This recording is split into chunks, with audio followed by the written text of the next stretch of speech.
تو یہ کبھی بھی کام نہیں کریں گے، اور یہ مارچ کے پہلے ہفتے میں جب سماعت ہوگی اور ہم ادھر ہی ہیں انشاءاللہ، تو پھر یہی ہوگا کہ نیا ڈی سی آ جائے گا، اور نیا ڈی سی کہے گا جی کہ اب تو ہمارے جنرل الیکشن آ گئے ہیں، جنرل الیکشن کی تیاریوں میں ہم لگے ہوئے ہیں، تو اب برائے مہربانی یہ جو عوام کی فلاح و بہبود کے لیے یہ کام عوام کے لیے تھا کہ اسلام آباد میں نہ آپ نے کوئی اڈا پراپر دیا، نہ آپ نے اسلام آباد کے لوگوں کو کوئی ہسپتال دیے ہیں، شہر تو آپ نے بنا دیا ہے، لوگوں کے لیے سہولتیں نہیں ہیں، کچہری F8 کچہری کو دیکھیں، چھوٹی سی آپ نے کچہری بنائی ہوئی ہے، جوڈیشل کمپلیکس کم ہے، مزید کوئی ان کو لوگوں کو فیسیلیٹیٹ کریں، تو یہ عوام کی جو فلاح و بہبود کے لیے کام تھے، بدقسمتی سے وہ مزید لمبے ہو جائیں گے، اور یہ معاملہ ایسے ہی چلے گا، اور عدالتیں ایسے ہی چلتا جا رہا ہے، اور عدالتیں ایسے ہی چلائیں گی۔ بہرحال جورج ٹاؤن میں ایک دھماکہ ہوا تھا، اور اس میں مین ملزمان پکڑے گئے ہیں۔ CTD پنجاب کے سربراہ ایڈیشنل IG عمران محمود نے ایک پریس کانفرنس کی ہے۔ عمران محمود کہتے ہیں کہ جوہر ٹاؤن بم دھماکے کے ملزمان CTD نے گرفتار کیے ہیں۔ رانا ثناءاللہ یا وفاقی حکومت یا اسلام آباد کا اس سے کوئی دور دور تک تعلق یا واسطہ نہیں ہے، ان کا کوئی کردار نہیں ہے، یہ پنجاب حکام نے اس پر کام کیا ہے، محنت کی ہے، اور دہشت گردوں کو گرفتار کیا ہے۔ ایڈیشنل IG نے جوہر ٹاؤن بم دھماکے کے ملزمان اور پیش رفت کے حوالے سے 2 روز قبل ہونے والی وزیر داخلہ رانا ثناءاللہ کی پریس کانفرنس پر رد عمل دیتے ہوئے ایک بیان جاری کیا۔ انہوں نے کہا کہ CTD پنجاب میں کیس درج ہوا، اور اس کی تفتیش بھی CTD نے کی۔ جوہر ٹاؤن بم دھماکے کی تفتیش میں سپورٹ کرنے پر حکومت پنجاب اور وزیر اعلیٰ پرویز الہی کا شکریہ ادا کرتا ہوں۔ وزیر اعلیٰ پنجاب کی معاونت اور رہنمائی قدم بقدم ہمارے ساتھ رہی۔ عمران محمود نے کہا کہ وزیر اعلیٰ پنجاب جوہر ٹاؤن دھماکے کا کیس میں انہوں نے اپنی دلچسپی کا مظاہرہ کیا۔ جب میں نے ان کو پہلی دفعہ بریف کیا تو ہر ملاقات پر مجھ سے پیش رفت کے بارے میں دریافت کیا گیا۔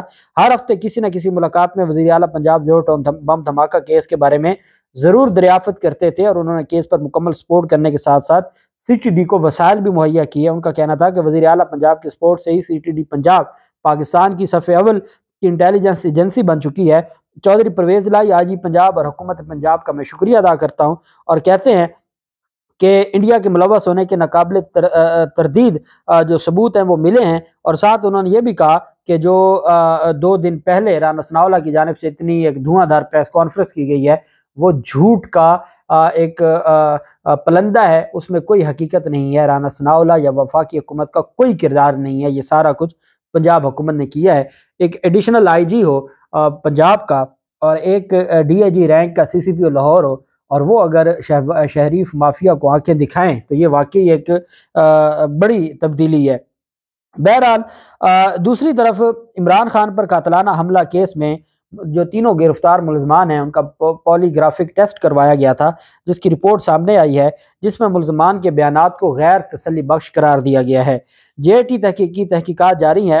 مرکزی ملزم جس کو بنایا گیا تھا نوید اور دیگر 2 ساتھیوں کا پولی گرافک ٹیسٹ کروا لیا گیا ہے۔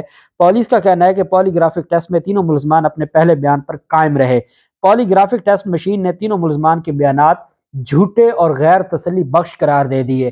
اس کا مطلب کیا ہے؟ اس کا مطلب یہ ہے کہ وہ جو بیانات دے رہے ہیں وہ رٹے رٹائے بیانات ہیں، ان کا جو دل اور دماغ ہے وہ ان کے بیانات سے میچ نہیں کر رہا، زبان ان کی کچھ اور بول رہی ہے اور ان کے جو سینسز ہیں وہ کچھ اور بتا رہے ہیں، اور اس وجہ سے جو پولی گرافک ٹیسٹ ہے وہ کہہ رہا ہے کہ جی یہ جو بیانات دے رہے ہیں نا کہ جی ہمیں کو مذہبی معاملہ تھا، ہم نے یہ سوچا تھا، اذان کا وقت تھا اور ادھر گانے چلائے جا رہے تھے، وہ جو رٹا رٹایا بیان تھا، جس پر عمران خان کہتے ہیں کہ یہ 2 ماہ پہلے سے سٹیٹمنٹ انہوں نے ریکارڈ کی ہوئی تھی اور یہ ان کا پہلے کا پلان تھا۔ پولی گرافک ٹیسٹ میں جو پولی گرافک مشین ہے، تو عمران خان نے نہیں کہا، اس مشین نے کہا کہ یہ جھوٹ بول رہے ہیں اور ان کے جو بیانات ہیں غیر تسلی بخش ہیں۔ تفتیشی ٹیم نے پولی گرافک ٹیسٹ کے بعد باقاعدہ میڈیکل بورڈ بنانے کی درخواست دائر کر دی ہے۔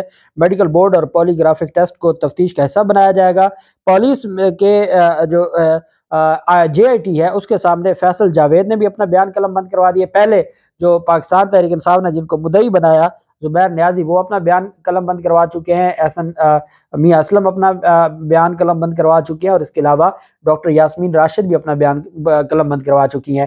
جو عمران خان کے گارڈز تھے، جو وہاں پر سیکیورٹی پر مامور لوگ تھے، پولیس کے لوگ تھے، تمام لوگوں کے بیانات قلم بند ہو چکے ہیں۔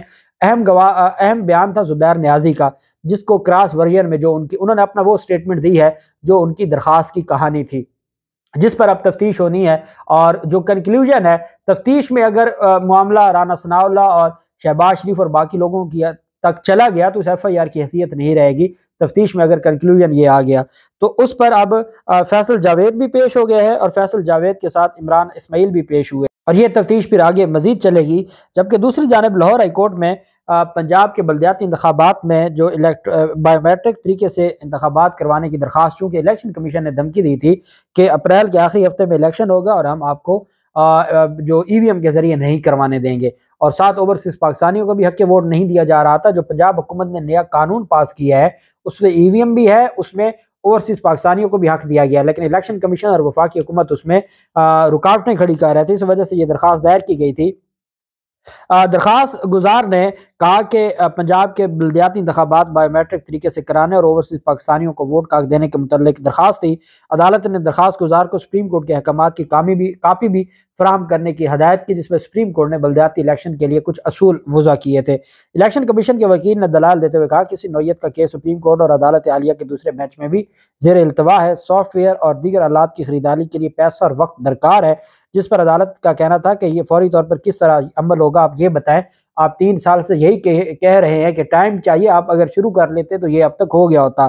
درخواست گزار ندیم یوسف کے وکیل اظہر صدیق ایڈوکیٹ صاحب نے دلائل دیتے ہوئے کہا کہ الیکشن کمیشن خود بایو میٹرک نظام میں روڑے اٹکا رہا ہے۔